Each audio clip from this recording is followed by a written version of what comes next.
The next thing we'll talk about is navigation. So the map and compass is a extremely valuable and vital part of an outdoorsman's inventory. It is key for knowing where to go and finding your way through the wilderness. So I'll be talking about a landmark bearing, which is where you find a landmark and then you manipulate the compass to where you know where you're going in relation to true north, which is extremely valuable when you don't know, which is extremely important. Okay, so I'm gonna discuss the different parts of the compass real quick. So in the middle here is the north and south magnetic pointer thingy. So the red is always north and the black is always south, so this points to magnetic north. And around the compass is a bearing dial, which we will use soon, and it comes with a base plate with a ruler and also a direction arrow. And inside there are also some declination and meridian lines, but we won't get into that today. So now we'll teach you how to do a landmark bearing. Okay, so let's say I'm walking out and about and I want to find, and I see a landmark and I want to go to it. And I want to be able to know where I'm going, even if the landmark goes out of sight. I want to still be able to know how to go in the direction towards the landmark. So for this example, I'll pick this tree, this palm tree, this big old one. Okay, so with your compass, what you're going to do is you're going to find the direction arrow on your base plate.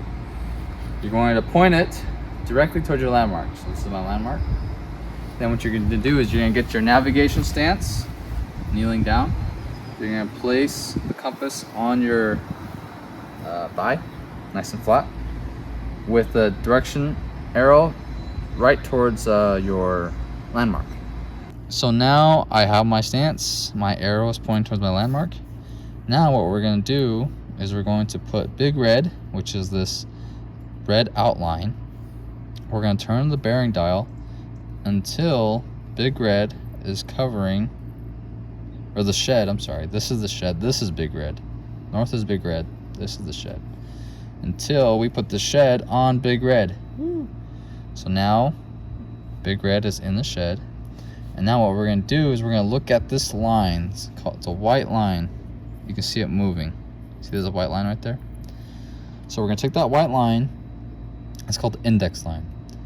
And from there we can see it's around 258 degrees. Okay. So that's 258 degrees. So keep that in mind. So now we have our bearing. Walking on the trail, and now I'm in like a tree line and I can't see my landmark. So this is what I'm going to do. Okay, so with 250 degrees in mind, what we're going to do is we're going to get big red in the shed. So we're going to move our body until big red is in the shed. Awesome. And now what we want to do is we want to move this index line, this white line. We're going to hold the top bearing so big red stays in the shed. And we're going to move that index line until we get to our bearing of 258 degrees. Good. So big red is in the shed still, and our index line is on 258 degrees. So the direction line is going this way. So I'm going to change my body. And now we found our way back to our landmark. So that is how you can get landmark bearings and directions.